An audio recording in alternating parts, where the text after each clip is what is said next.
Hi, I'm Stephen Feuerstein, and I write practically perfect PLSQL.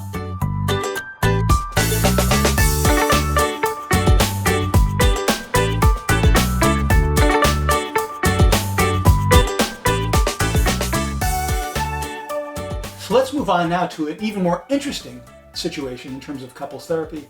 You the developer, and your manager. Are you satisfied with how your manager communicates with you and how you communicate with them? Let's consider the kind of questions that managers most often ask their developers. How about, when will you be done? That's got to be the number one question, right?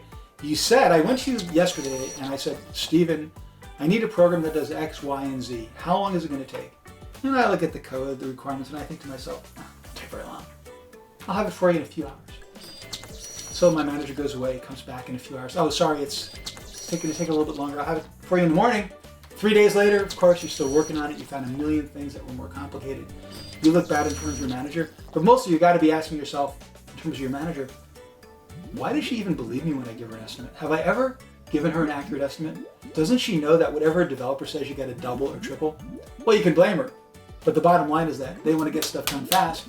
You need to make sure you set your expectations properly. But anyway, number one question, when will you be done? Probably the number two question is, how will you make it go faster, or make it go faster? Optimize that code.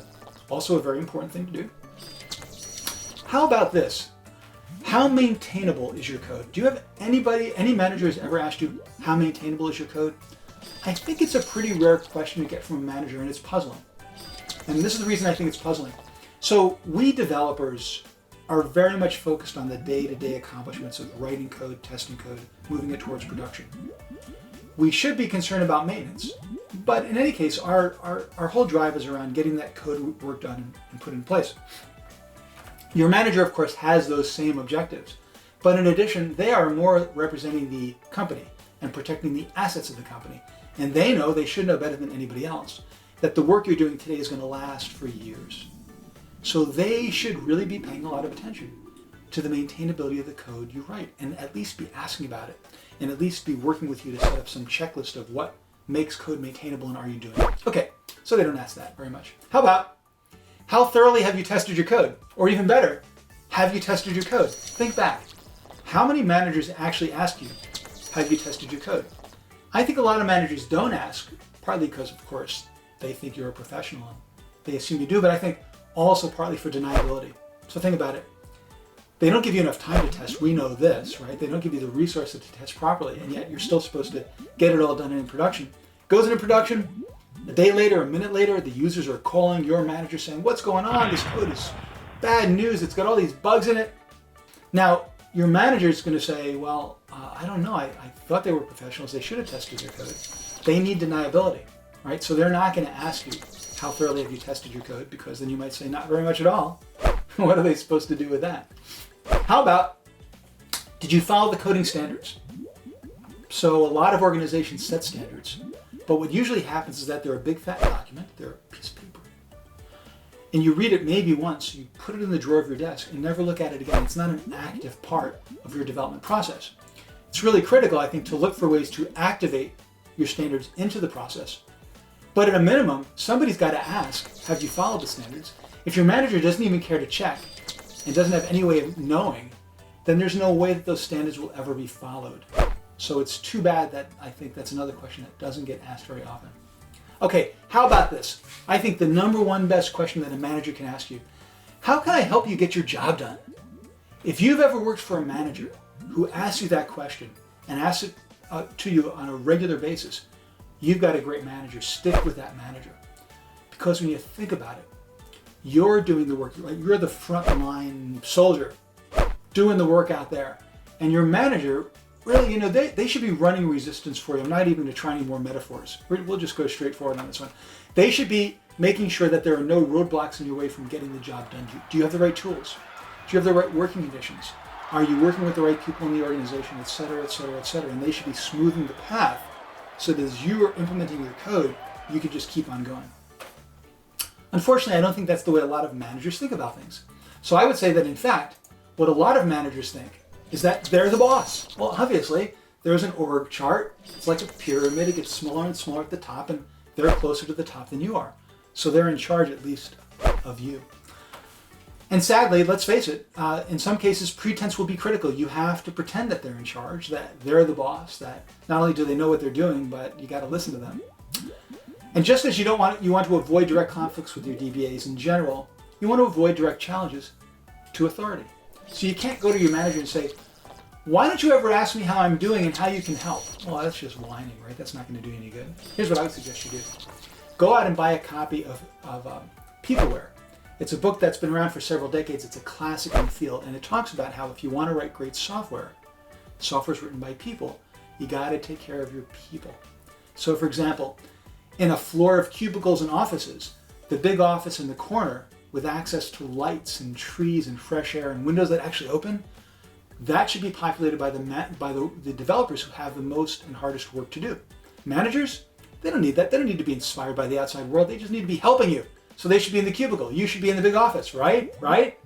Well, that's the sort of idea that they talk about in that book. So get a copy of Peopleware. Go to your manager, give it to him or her and say, you're a great manager. I want to thank you so much by giving you a copy of this book. I guess it's passive aggressive. I don't know. But they probably won't take too much offense at it. Next, here's my suggestion in terms of not directly challenging authority, like, you don't give me enough time to test. If your manager comes around and says, Stephen, have you tested your code? I shouldn't get defensive. I shouldn't say, how can I have tested my code? You just gave me 3 more things to do and I haven't even finished the first one. What you should say is, you know, Sally, I'm really sorry. I haven't been able to test the code the way I wanted. I need help. Put it right back on your manager. I need help. Can you please help me get testing done better? And lay out the problems. Time, resources, I don't have the correct tools, whatever. But put it back on your manager to look for guidance from them. They're supposed to be leading, they're supposed to be managing, so let them do it. And at that point, chances are your manager will say, oh, I'm sorry to hear that, we'll look into that, and walk away and probably never ask you that question again because they don't have ready answers, partly because they're facing the same problems you are, right? They need more resources and more time to get their jobs done. Anyway, in a sense, that's not your problem. But again, my point is, don't challenge them, ask them for help. Don't be defensive, admit where you've got problems, and engage them to help you along. Finally, when it comes to standards, I would not avoid standards. A lot of programmers tend to be allergic to standards. They feel like they know the best way to write code. Don't bother me. Don't tell me how to format it. Don't tell me how to write it. I'll do it right.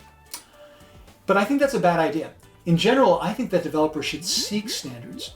Basically, standards and guidelines help take away the need to make decisions about the most trivial and important aspects of your application development. How code should be formatted, how you name things.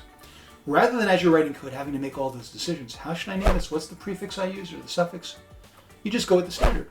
And so a standard, if you follow it, actually takes your mind off of the trivial and allows you to elevate your thinking to the strategic. So in general, I would ask your manager, more standards, more, let's get everything really locked down in place so that I can be more productive, so that I can write even better code. So let's sum up. You're going to be working, if you're a PL/SQL developer, you will be working with DBAs. You will be working with managers and for managers, unless you're in a very unique sort of company. And in that case, what you need to do is figure out how to work with them, not against them. You need to avoid conflict and instead seek out collaboration. And if you do that, certainly with DBAs, you'll be able to be much more productive and write more successful applications. And if you do it right with your managers, they're going to have a different approach to you and a different attitude towards you, and you're going to see them giving you the kind of resources you need to get the job done. Well, I hope this session of couples therapy was helpful. If not, as I say, get in touch. Maybe I can arrange a live session on the couch, and we'll make a lot more progress than I'm sure. But in any case, enjoy your coding experience, collaborate with your DBAs, pretend with your managers, and make them know how wonderful you think they are, and life should be golden. Thanks for joining me, and make sure to check out the rest of the videos in my Coding Therapy for Software Professionals series.